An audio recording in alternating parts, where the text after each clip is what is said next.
Hello friends, सरिता की रसोई में आप सबका स्वागत है। और आज मैं आपको मूंग दाल और मटर का ढोकला और इसी की बनाई पिज़्ज़ा बता रही हूँ, जो कि खाने में भी बहुत ही ज़्यादा डिलीशियस, बहुत ही ज़्यादा सुंदर है। और मैं ये आपको दो तरीके से बताऊँगी। आप देख रहे हैं, एक ये जो ढोकला मैंने बनाया है वो स्टीम किया है, और दूसरा मैंने ये डायरेक्ट ही फ्राई पैन के अंदर बनाया है। आपको ज़रूर पसंद आएगा और आप ज़रूर ट्राई कीजिएगा। अगर आपको मेरी बनाई ये पिज़्ज़ा और ढोकला पसंद आता है तो आप मुझे लाइक भी कीजिएगा। फर्स्ट टाइम अगर देख रहे हैं तो आप सब्सक्राइब भी कीजिएगा। चलिए बनाने की तैयारी करते हैं।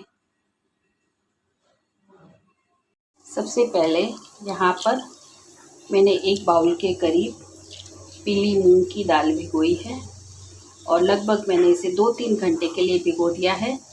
और अब हम इसे अच्छे से धोकर मिक्सी के अंदर डाल के बारीक सा इसका एक स्मूथ सा पेस्ट बना लेते हैं। ये बैटर जो है मैंने पीस लिया है और इसको हम इस तरह से एक बर्तन के अंदर उतार लेते हैं। ये बैटर तैयार है। इसके अंदर मैं 2 चम्मच के करीब या 2 मिर्ची हम इसके अंदर बारीक बारीक काट के डाल देते हैं। और इसी के साथ में ये थोड़े से फ्रोजन मटर डाल रही हूँ। अगर आपके पास फ्रोजन मटर नहीं है तो आप ताज़े मटर हैं उनको 1-2 बॉयल दिलवाने के बाद ही इसके अंदर डाल सकते हैं। और इसमें मैं आधा चम्मच के करीब जीरा पाउडर डाल रही हूँ। जीरा पाउडर के साथ ही मैं इसके अंदर आधा चम्मच के करीब अदरक लहसुन का पेस्ट, जो कि मैं हमेशा पहले से रेडी रखती हूँ। और इसको स्टोर कैसे करके रखना है ये भी मैंने आपको मेरे बहुत सारे वीडियोस में दिखाया है, तो आप इन्हें स्टोर करके भी रख सकते हैं। और साथ ही अगर आपके पास थोड़ी सी अगर लाल वाली गाजर है तो आप इसके अंदर थोड़ी सी लाल गाजर भी डाल सकते हैं। इससे इसका फ्लेवर जो है वो बहुत ज़्यादा अच्छा आएगा। और यहाँ पर मैं बहुत सारी क्वांटिटी में इसके अंदर धनिया भी डाल रही हूँ।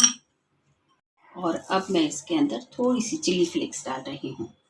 अगर आपको बहुत ज़्यादा तीखा पसंद नहीं है तो आप चिली फ्लेक्स ना डाल करके थोड़ी सी कश्मीरी लाल मिर्च भी डाल सकते हैं।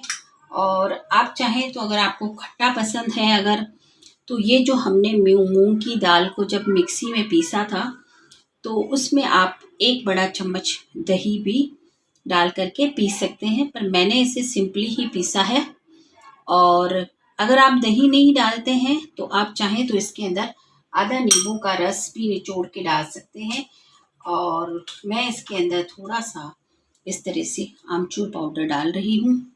और स्वाद अनुसार मैं इसके अंदर नमक भी डाल रही हूँ। अब हम क्या करते हैं, इन सारी ही चीज़ों को बहुत अच्छे से मिक्स कर लेते हैं। आप देख रहे हैं इसका कलर जो है वो कितना अच्छा आया है।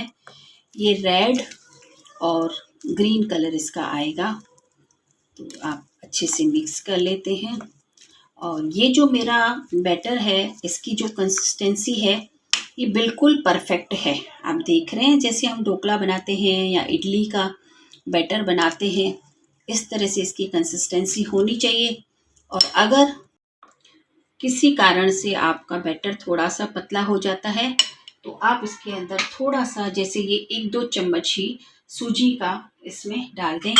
पर हमने ये ध्यान रखना है कि जब हम सूजी डालें तो उस बैटर को हम लगभग 10 मिनट के लिए सेट करने के लिए रख देंगे। तो अभी मैं इसको थोड़ी देर के लिए रख देती हूँ और फिर हम अपना एक पैन रख लेते हैं।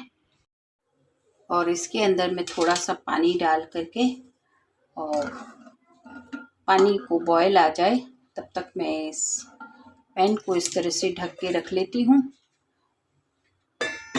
और अब हम जिस बर्तन में हम इसे सेट करेंगे उस बर्तन को हम अच्छे से ग्रीस कर लेते हैं एक बार।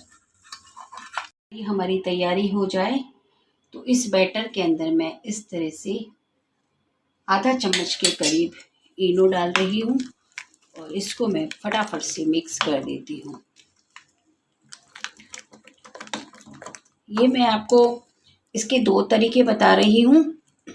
पहला ये कि हम इसे स्टीम करें, और अगर आप स्टीम नहीं करते हैं तो आप अपने एक फ्राई पैन के अंदर थोड़ा सा तेल और जीरा, राई, तिल डाल करके और डायरेक्ट भी आप इसको कर सकते हैं। तो अब हम क्या करते हैं, इस बर्तन के अंदर हम इसको डाल देते हैं। इस तरह से हमने इसको डाल दिया है। इतना ही हमने रखना है, बहुत ज़्यादा नहीं रखना है, नहीं तो फिर ये कच्चा रह जाएगा। और इसको हम अच्छे से टैप कर लेते हैं।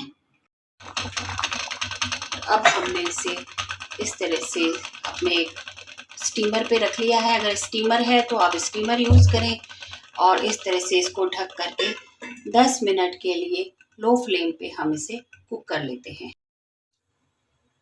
अभी ये दूसरा तरीका इस तरह से है कि हमने अपना एक पैन रखा है और इसके अंदर हम इस तरह से थोड़ा सा जीरा फैला देते हैं, और इसी के साथ मैं थोड़ी सी राई इसको भी फैला देती हूँ, और इसी के साथ ही मैं ये थोड़े से तिल भी चारों तरफ फैला देती हूँ, और ये थोड़े से कड़ी पत्ता, इनको भी मैं इस तरह से चारों तरफ फैला देती हूँ। और अब हम इसके ऊपर ये जो हमारा बैटर है इसको हम इस तरह से डाल देते हैं, और इस बैटर को भी हम हल्का हल्का सा इस तरह से फैला देते हैं। देखिए इतना आसानी से सब हो जाएगा। और इसके 2 तरीके इसीलिए मैं बता रही हूँ कि आपको जैसा अच्छा लगता है आप वैसा बना सकते हैं।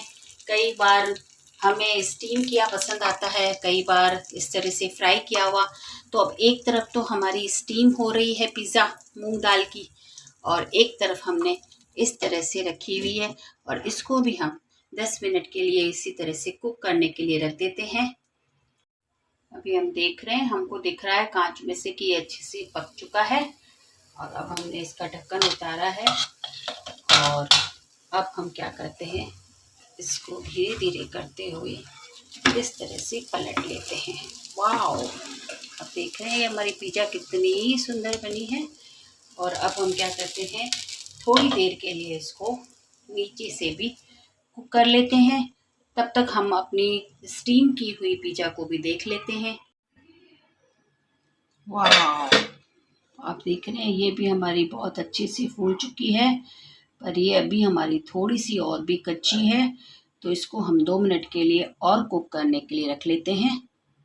आप देख रहे हैं ये पिज़्ज़ा तो हमारी तैयार हो गई है, और स्टीम वाली भी तैयार हो गई है। उसको भी अभी हम इसी तरह से कट कर लेते हैं।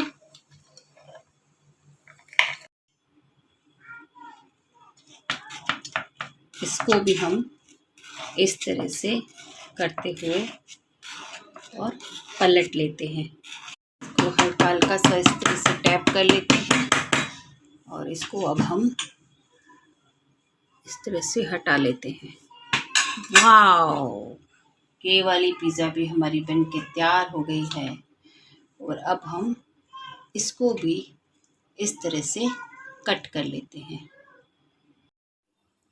अभी हमारा मूंग दाल का ढोकला और मूंग दाल की पिज़्ज़ा बनके तैयार हो गई है, और बहुत ही सुंदर लग रही है, बहुत ही ज़्यादा डिलीशियस। अगर आपको पसंद आ रही है तो आप लाइक करें, शेयर करें, और अच्छे अच्छे से कमेंट्स भी करें। Thank you.